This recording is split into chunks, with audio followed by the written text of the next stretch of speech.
Bonjour à tous, la question qu'on va se poser aujourd'hui, c'est est-ce que le vin que je déguste, est-ce qu'il est bon ou est-ce qu'il est pas bon? Est-ce qu'il est bon ou est-ce qu'il est mauvais? Et en fait, c'est pas une question qui est aussi triviale qu'elle en a l'air. Parce que très souvent, quand on déguste un vin, la question à laquelle on répond, et c'est très bien d'y répondre, c'est même essentiel, c'est est-ce que j'aime ou est-ce que j'aime pas? C'est quand même super important puisque le but du vin c'est de se faire plaisir.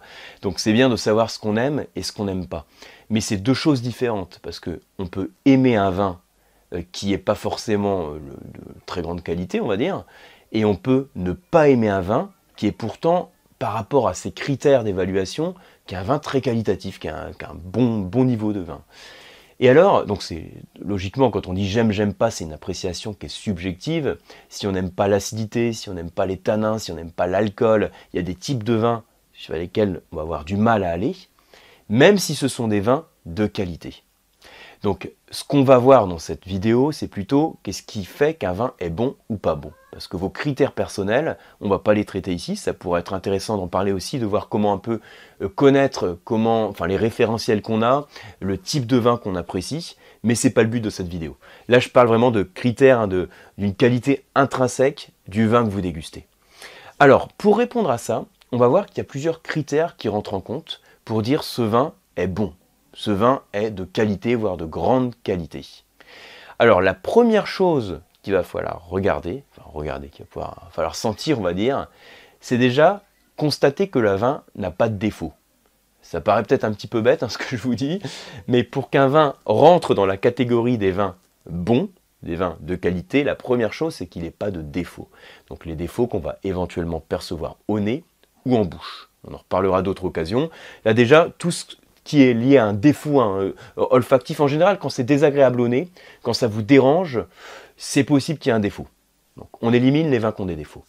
Et ensuite, ce qui va faire les critères de qualité du vin, c'est une évaluation qu'on va faire au niveau du nez, donc la deuxième étape de dégustation, et au niveau de la bouche, quand on goûte le vin.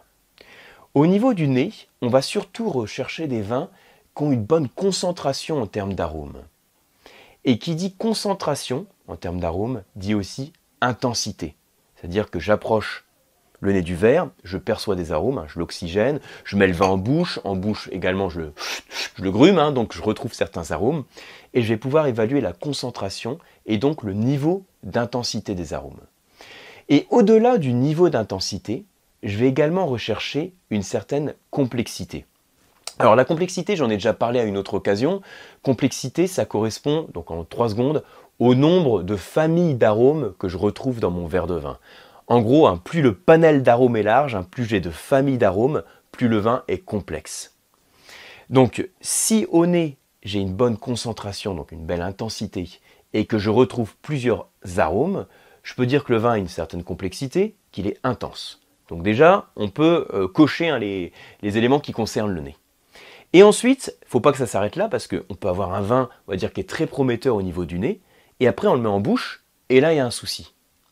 Et ce souci, ça peut être par exemple un vin qui est déséquilibré.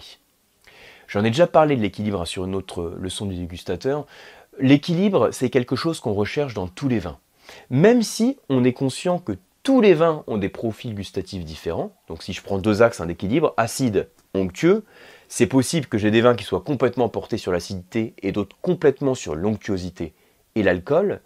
Et dans les 2 cas, je peux avoir un vin équilibré. C'est simplement que j'ai un axe qui domine.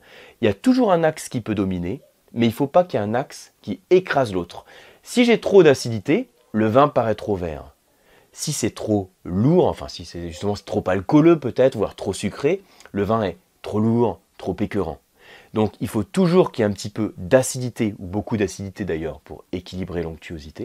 Et il faut toujours qu'il y ait de l'onctuosité pour équilibrer l'acidité, même s'il y a une dominante.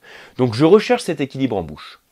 Et ensuite, une fois que j'ai cet équilibre, on va donc avaler le vin ou le recracher, et on va avoir des sensations qui vont persister. Et ces sensations vont persister plus ou moins longtemps. Et là, on va s'attacher à voir le temps pendant lequel les arômes restent en bouche. C'est ce qu'on appelle la longueur en bouche, dont j'ai parlé dans une leçon précédente, la longueur en bouche. Donc vous voyez qu'il y a 2 critères en bouche et 2 critères au nez. Les 2 critères au nez, donc je les répète, c'est la concentration, donc l'intensité et la complexité. Et les 2 critères en bouche, c'est l'équilibre Et puis la longueur en bouche. Il faut qu'il y ait une bonne longueur en bouche. Ça veut dire qu'on a un raisin qui a une belle maturité, qui est concentré, qui est éventuellement issu de petits rendements. Et donc, il va tenir plus longtemps en bouche. La PAI, la persistance aromatique intense, va être plus longue. Donc voilà les différents critères qu'on va observer. Donc je disais tout à l'heure, hein, les défauts, on les supprime tout de suite, bien sûr. Et puis ensuite, on va voir donc intensité, complexité, et puis longueur en bouche et équilibre. Alors, il y a un petit moyen mémotechnique, alors je vous montre ici. Hein. Voilà, donc on supprime tout ce qui est lié au défaut. Et puis ensuite, on prend en compte l'intensité et la complexité, donc ça c'est pour le nez, et l'équilibre et la longueur en bouche. Alors, il y a parfois un moyen mémotechnique qu'on utilise alors sur le CCAVF, hein, le certificat de connaissances approfondies des vignobles de France, ou sur le WSET, on utilise les termes ELIC, hein, E-L-I-C. Donc ELIC, ça fait, bon, c'est pas le même ordre, hein, équilibre longueur, intensité, complexité. Équilibre longueur, intensité, complexité. Donc voilà, ELIC, vous pouvez l'avoir en tête, ça aide. Ça aide. Moi, j'aime bien le présenter de cette manière-là parce que je le fais dans l'ordre de la dégustation. Hein. Donc ICEL, ça sonne moins bien qu'ELIC, hein, ICEL, mais voilà, ça pourrait être ICEL, intensité, complexité, équilibre, longueur en bouche. ICEL, là, on est vraiment dans l'ordre de ce qu'on perçoit dans la dégustation. J'ai observé le vin, je le sens, il est intense, il est complexe, il est équilibré, il tient longtemps en bouche, hein, il a une longueur en bouche qui est prononcée, donc le vin a un bon niveau de qualité. Et ensuite, on peut évaluer, on peut attribuer un terme précis, c'est pas seulement ce vin est pas qualitatif, enfin, ce vin n'est pas de qualité et ce vin est de qualité. On peut aussi avoir d'autres critères, une autre terminologie pour être un petit peu plus précis.